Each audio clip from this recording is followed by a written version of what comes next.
Hello, welcome again to the Black Etc. podcast, a podcast about how ideas and culture spread amongst Black Americans, especially outside mass media.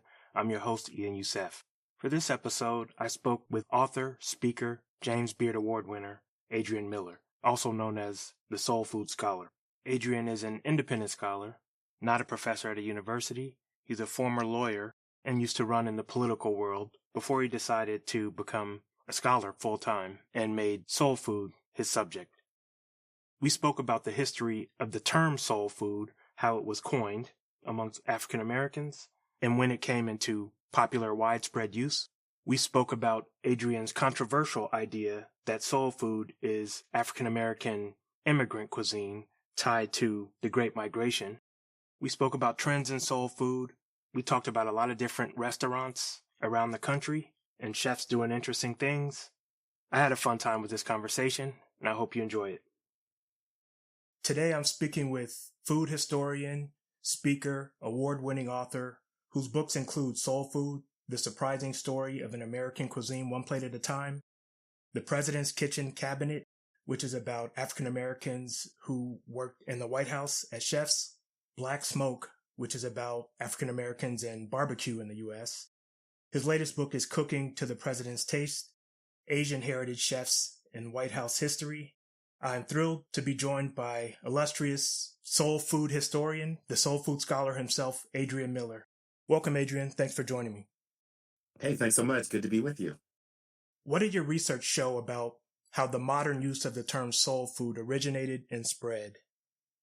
Yeah, so what people often hear is that soul food was coined in the 1960s during the civil rights movement, the time of Black Power, that kind of thing.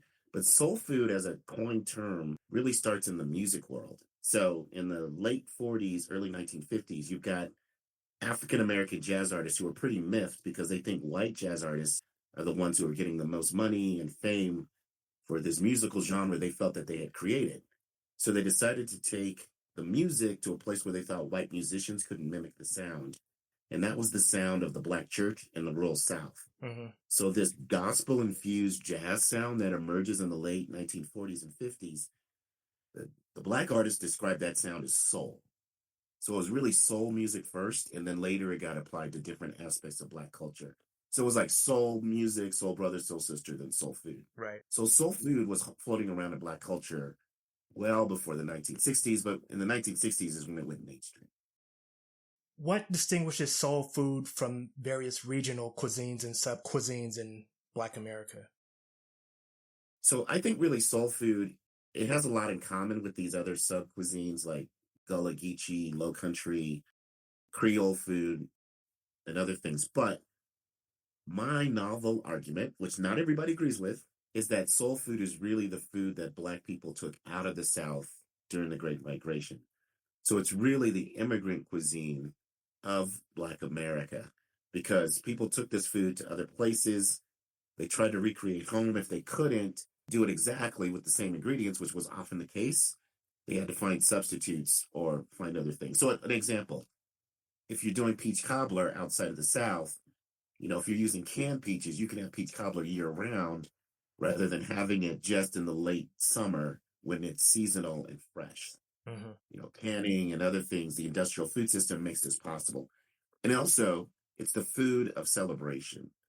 And when we look at immigrant food in this country, typically what we call the immigrant's cuisine is really the celebration of their home country, because they're trying to show off the very best of their culture. Mm-hmm. And that's often the case with soul food. Yeah.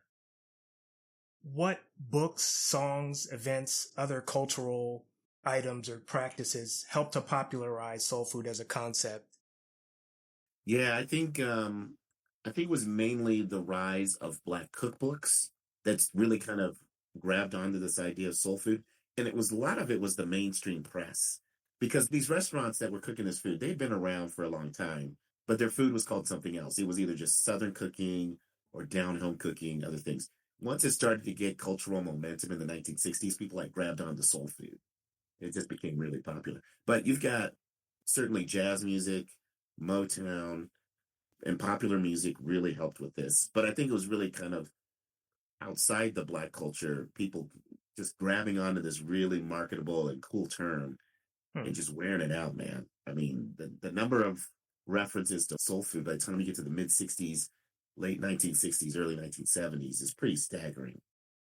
Your first book, I think, is an attempt to define a soul food canon. So not exhaustive, but can you say a little bit about the structure of the book and why you decided to write it that way? Yeah, when I started writing the book, I didn't know what I was going to find. I reached out to a lot of more seasoned food writers who were African American. They said, look, this country's racist. You're just not going to find that much information. So I thought, okay, I'll just get what I can. But after spending a couple of years of research, I had so much information that I struggled on how to put it together. So I decided to create a representative soul food meal. And I wrote a chapter about every part of the meal, and I explained what it is, how it gets on the soul food plate, and what it means for the culture. And when I created this meal, it's mainly a lunch and dinner meal. Hmm. And I was trying to figure out if you were going to be anywhere in the world at a soul food restaurant, or maybe even in somebody's house, what are you most likely to have? Hmm. So the meal that I put together were entrees, fried chicken, fried fish, usually catfish.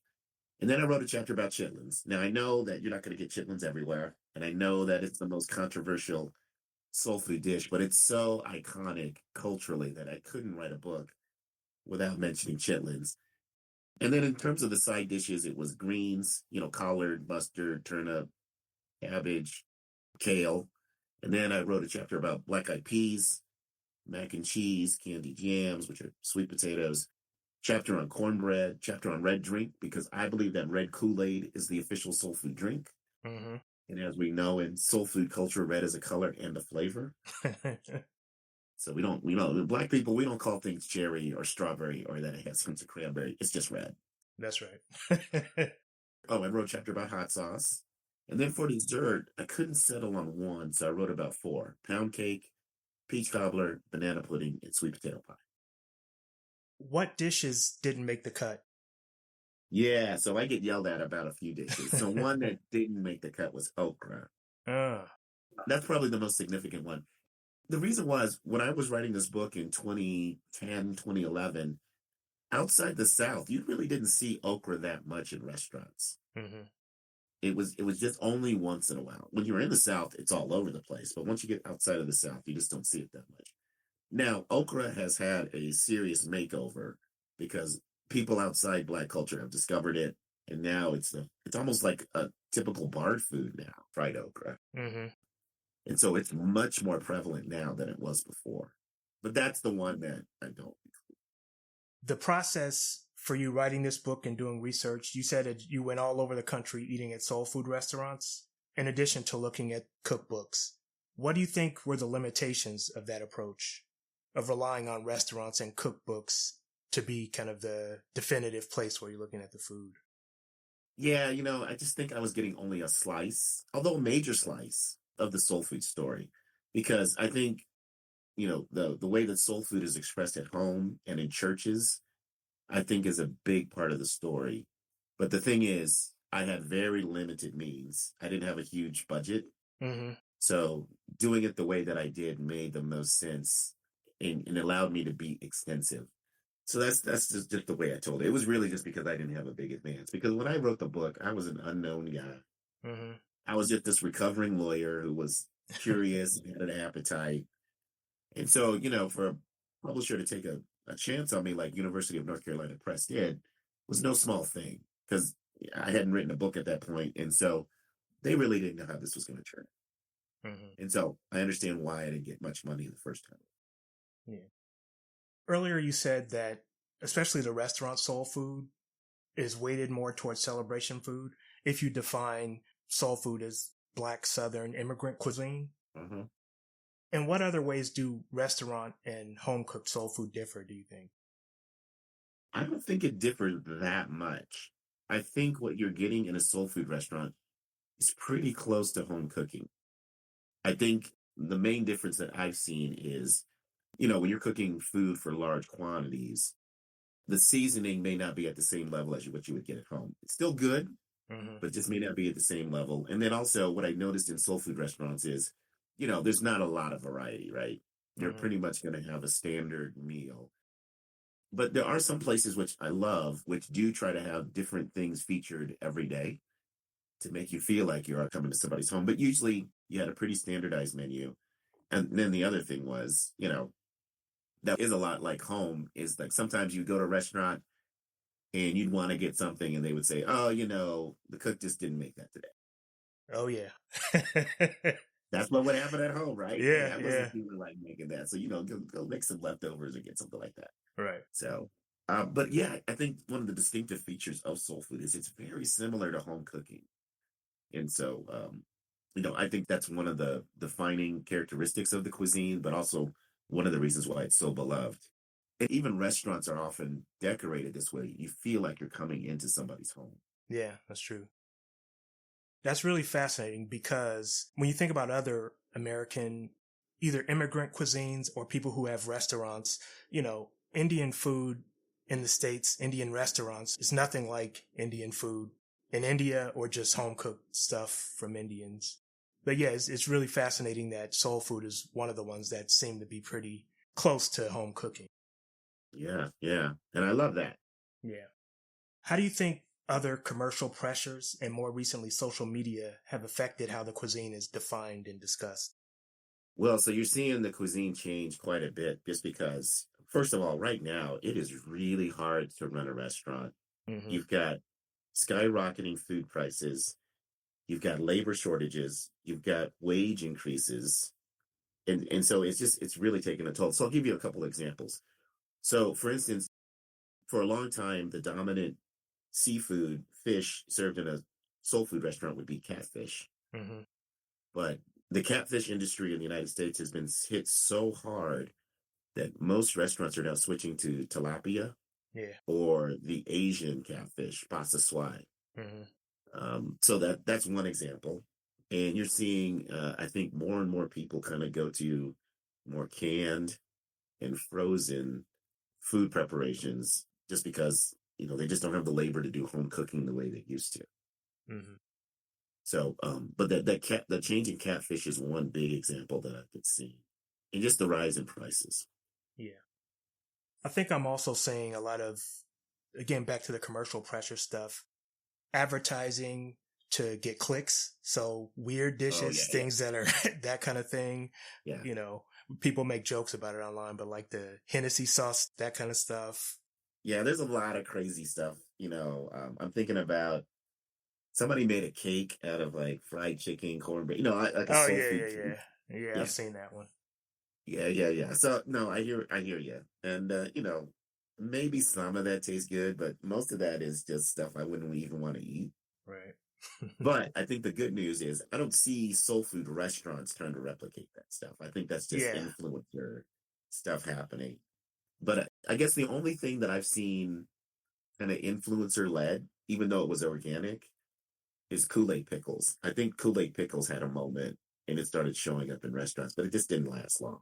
Yeah. Which I don't know why, because I actually like Kool-Aid pickles. Never did it myself, but I knew people who did. I like them.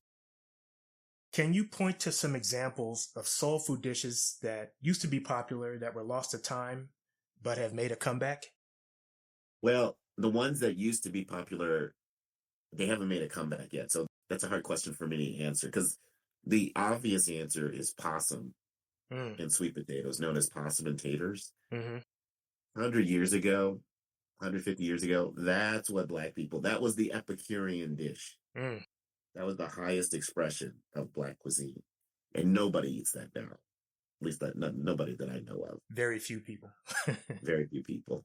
I think another thing is, have you ever had crackling bread? No, I haven't. Okay, so cracklings are rendered pork fat. Right. So imagine a cornbread with just bits of cracklings in it, this rendered pork fat, crispy but so fatty, very greasy. But that was something that was beloved. I don't think that's made a comeback as much yet. But one thing that's making a slight comeback is just what we call offal, or the variety cuts of meat. Because you've got these fine dining chefs that have discovered whole and minimal cooking. Right. And so they are putting things like pig feet, neck bones, even chitlins to some extent, on a white tablecloth restaurant table, and people are paying, exorbitant amounts of money saying, "Oh, this is so exotic. The chef is honoring the animal." I've never experienced this before. Yeah, It's just like if you just go to an ethnic restaurant, you would have stuff like this all the time. right. In Chicago, Eric Williams at Hmm. Virtue, he does a lot of that. Delicious too.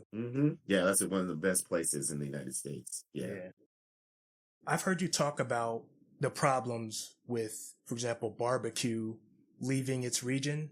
And again, some of the commercial pressures making folks change how they make the barbecue and maybe lowering the overall quality. Yeah. What do you think determines whether regional dishes moving outside their area is a net positive or a net negative? I think it just depends on the effect on the local cuisine where, the market it enters. So Mm-hmm. I'm glad you mentioned barbecue because that's the best example that's going on right now. So Central Texas barbecue, people often say Texas barbecue, but it's really the central region that's more influenced by Central European immigrants who brought smoking traditions to that area. That is just taking over everything. Worldwide, it's by far the most popular barbecue right now. And so what's happening is you have people from Texas or people who are just watching YouTube videos or just learning how to cook this stuff, opening up Texas style barbecue places in areas that have their own rich local barbecue tradition. So some of the hardest restaurants right now are Texas places in North Carolina, in Kansas Mm. City, in Florida, Georgia. And so what's happening is because Texans have been so good at being cheerleaders for their barbecue, people now think that that's the standard for barbecue.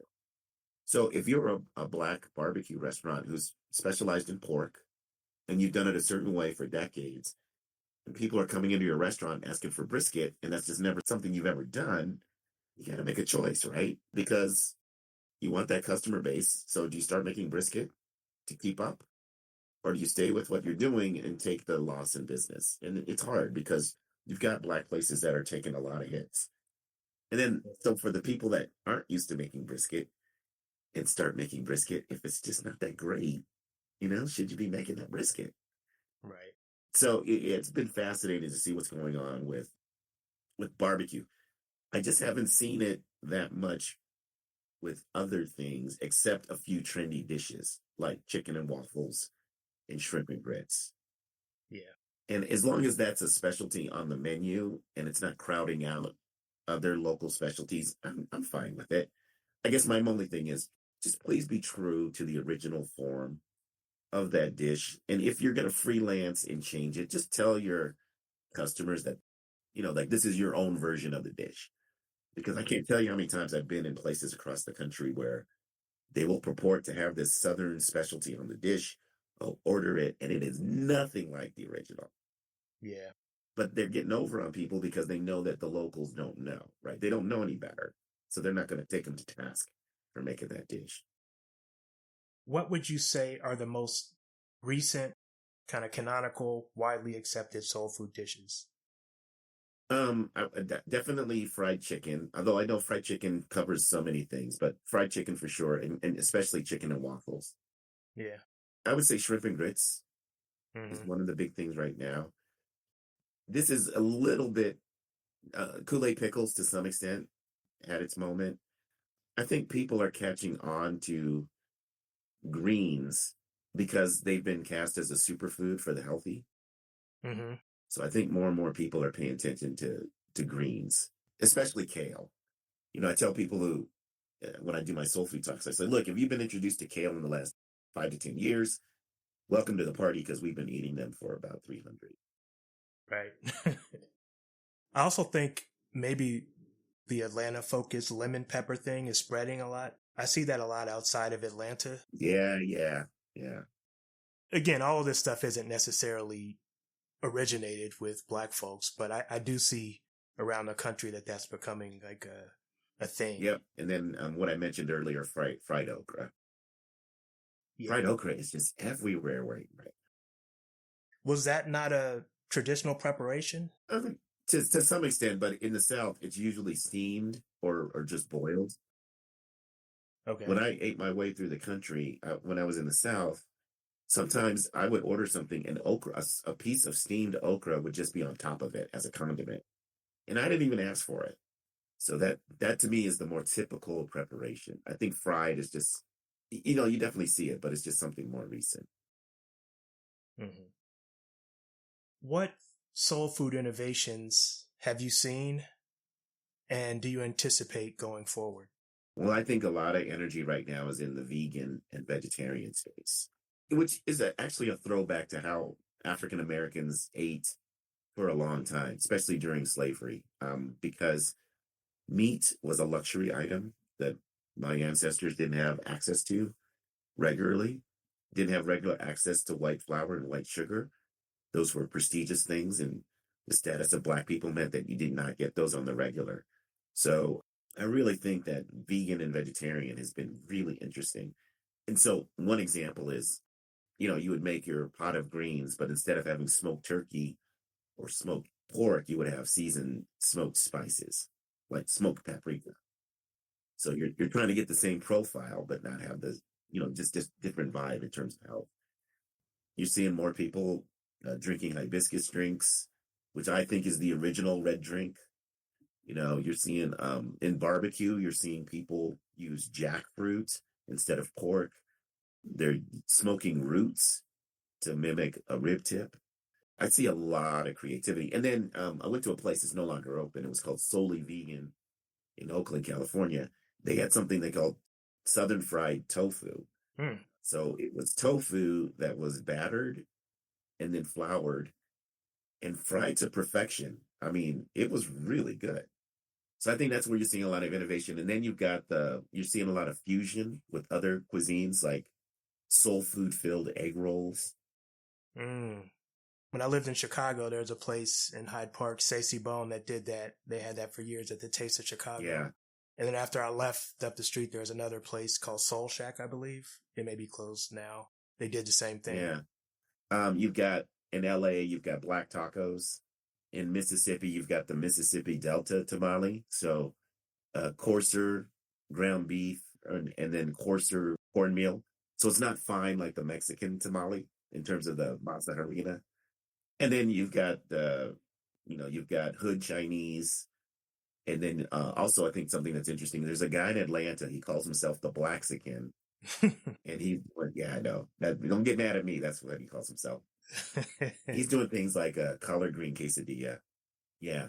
So, and then I think the other innovation is the upscale soul food. Mm-hmm. So these are the people that are emphasizing heirloom vegetables, heritage meat, and innovative preparation, maybe molecular gastronomy and stuff like that. Mm-hmm. Mentioned Chef Eric Williams in Chicago, Martin Drelluck in LA, and Johnny Rhodes, who's in Houston, who had Indigo for a while. Yeah. Yeah. Yep. Yeah. All doing very interesting stuff. Yeah. To me, you are a soul food evangelist. Is that fair? That is fair. All right. Why do you think that role is even necessary? Oh, because soul food gets so much haterade. I mean, it's just like, I can't tell you how much criticism I got for just even writing a book on soul food. So many African Americans were like, why are you doing that? This is slave food. It's not worthy of celebration. We spent all of this time trying to get past that. That is crazy. Yeah. Dude, I got so much haterade. I'm sorry. Are these are people who are like middle class, upper class, or just generally? Oh yeah, no, that's middle class and above. Okay. So, although I did get criticism from some working class people because they just like, well, I don't know why you're so happy about being in the kitchen, but I didn't get that as much. It was more middle class and up. So one of the things I did was like, oh, why do people hate on our food so much compared to other cuisines? Because there are two steady criticisms of soul food. One is that it's slave food, and then by celebrating it, you're literally digesting white supremacy because it was the food that the white people didn't want. And the second thing is that it's not healthy and it needs a warning label. And if you keep eating the stuff, you're going to die. So I wanted to just sort fact from fiction for both of those things. And I found out that if you actually go back and look at what people are actually eating then and now, it's much more about class and place than it is about race. So pretty much people of the same socioeconomic status are eating the same food. Yeah. And that was a surprise to me because I bought into this narrative that soul food was the food that white people didn't want, and we took the scraps and made it delicious. And then the other thing is, if you go back and look, there are instances where enslavers were insisting on having chitlins. They actually instructed their black cook to make chitlins for them to eat because chitlins go way back in European cuisine. Yeah. I mean, it goes back in every every continent. They eat the stomach, they eat the intestines. Basically every continent they do that. Yeah, we're the only ones who waste stuff. Everybody, everywhere else around the world, they utilize all the parts of the animal. Right. And then in terms of soul food needing a warning label, I was like, wait a minute. Listen to what nutritionists are telling us to eat. More dark leafy greens, more sweet potatoes, hibiscus and okra are superfoods. So these are within the tradition. So what's going on here? And it goes back to my point about soul food being celebration food. Mm. Because soul food is a hybrid, right? It's the celebration food, but the stay in and day out food too. If you eat fried chicken every day with some peach cobbler or pound cake or whatever, of course, that's not going to be good for you because those were celebration foods meant to be eaten every once in a while. Mm. So one of the consequences of the food system that we have now is that you can pretty much have celebration food anytime you want, as long as you can afford it. And if you look at any other culture, Indian, Mexican, Chinese, whatever, Italian, you name it, if you eat their celebration food on the regular, that's not going to have good health consequences or good health outcomes. And so when people talk about soul food needing a warning label, I just say, well, look, can we have a step back and have a more comprehensive look at this? Because first of all, I don't think Black people are eating soul food all the time. I think a lot of people are loading up on convenience food and junk food and fast food.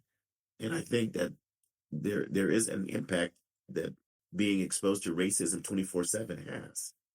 Yeah. And so I think we just need a more comprehensive look at food and health outcomes in the Black community instead of just so simply and in my opinion lazily just saying soul food equals death. Yeah.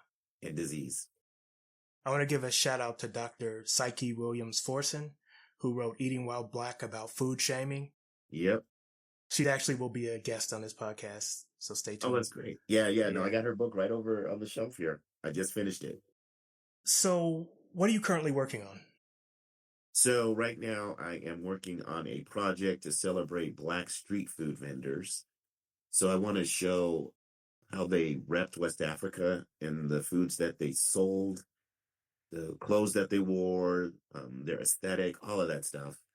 And then show how they popularized other foods that they embraced from other cultures. Things like popcorn, hot tamales are just a few examples. And then here's the really cool thing. Between like 1880 to 1930, people would listen to Black folks rhyming, singing to attract customers to buy their stuff. And people put it down to sheet music. So I got 100 of those from all these different cities. Oh, wow. Yeah, so I'm hoping to create a multimedia experience where I would hire singers to sing that music because you don't want to hear me sing. Maybe I do. You never know. You never know.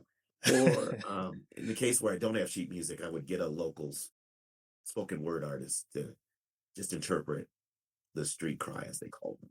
So I'm excited about that. That's cool. Yeah, I think so too. Did you want to talk a little bit about your last book? Sure. So this last book was a pivot because it really stemmed out of my first book on African-American presidential chefs. While I was writing that book, I came across a book written by a guy named Lee Ping Kwan, who was the presidential yacht chef for Presidents Warren Harding, Calvin Coolidge, and Herbert Hoover. And I about fell out of my chair when I found this book. So I thought, at some point, I really want to delve into the story of Asian heritage people who've cooked for our presidents. And it's a rich story that's never been told. So this latest book, Cooking to the President's Taste, is based on Chef Kwan's memoir cookbook, but expands and tells the story of other people who have cooked for our presidents. And Asian heritage people have been in every aspect of presidential cooking. Presidential yacht, the White House kitchen, Camp David, all kinds of things. Cool. Yeah. So now we get to the part where I ask every guest a series of questions. The first one is, what songs got people on the dance floor back when you were at your peak of going out dancing? Oh, it had to be It Takes Two. Rob Bass. Yeah, Yeah. that got everybody. Yeah. And the older school song that still gets everybody is Celebration by Kool and the Gang. Mm-hmm. That gets everybody dancing. It's true. What is a Black cultural work that you think is an absolute classic but is underappreciated? It's hard to say this because it did win a National Book Award, but I just don't think people really appreciate Invisible Man by Ralph Ellison. Yeah. It's the only book that I reread every decade of my life Mm-hmm. because as a Black man, as I get older, I learn new things. And it's interesting to go to that book and just get new insights given the experience that I've had as a Black man over a new decade. So, but again, it won a National Book Award, so you can't say that it's underappreciated. But another, I would say, movie is Trading Places. Because if you watch that movie, it is such an impressive critique of class and race in America. Yeah. It's really well done. If you take the deeper messages that are being conveyed by that movie, and I just don't think people pick up on that. Because it's a funny movie, but it really says some interesting things about class and race. It does.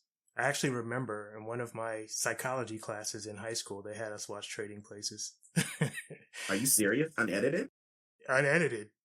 This is back in the day when you could do that. Oh, snap. Yeah.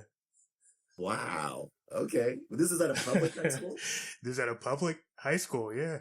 And nobody snitched on that teacher. Nobody said anything.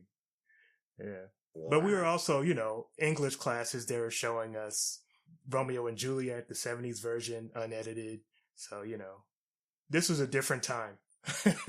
Definitely. I cannot imagine that happening now. Yeah. Wow. And then finally, what dish did your family make that you looked forward to the most growing up? Oh, lemon icebox pie. Have you ever had that? I have. Yeah. So for those who are not familiar who are listening, lemon icebox pie is like a key lime pie, except you have a lemon custard with, instead of a graham cracker crust, you have crushed vanilla wafers glued together by melted butter and then topped with a meringue. That is the thing we always, all of us kids, we couldn't wait for that. Have you been able to find it in your journeys? I have, well, yes, I have. It's no longer available, but back in the day, Chick-fil-A had a pretty good version of it. Mm-hmm. I happened to meet the CEO of Chick-fil-A several years ago, and I just said, "Hey, how come you guys got rid of the lemon icebox pie?" And he said it was just too hard to maintain the consistency and level of excellence from franchise to franchise. Mm. And so, they just didn't want to slip on that. And I was like, okay, I respect that. My brother makes a decent version. My oldest brother makes a decent version of it too. So we still have it on holidays. But yeah, of course, it's not going to be the same as mom's. Of course. Well, I want to thank you so much for joining me. On a personal note, I wanted to thank you because as I decided to start my food project, you were the first person I thought of, the first person I called, and you immediately kind of showed me love and asked if you could help in any way. So I want to thank you for that. Oh, thanks for blessing me with that. I'm glad I could help, and thanks for thinking of me. It's been a cool journey, and it's been awesome to see how many people connect to my work. And so that, that's just a blessing in and of itself. So happy to help. I'd like to thank Adrian Miller again for agreeing to be a guest. You can find him at his website, adrianemiller.com, and on social media, he's usually at Soul Food Scholar. The lesson for this episode, I think, is twofold.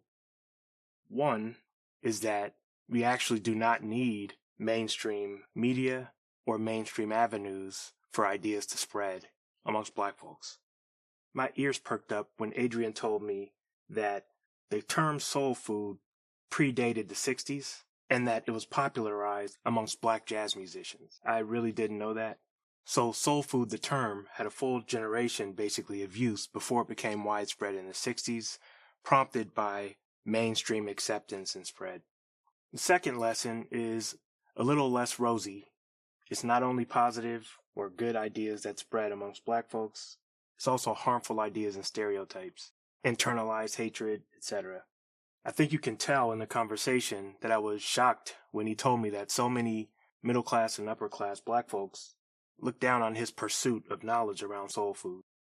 I do hope you enjoyed this conversation. As always, please like and subscribe on whatever platform you use to listen, and visit the website blacketcpod.com.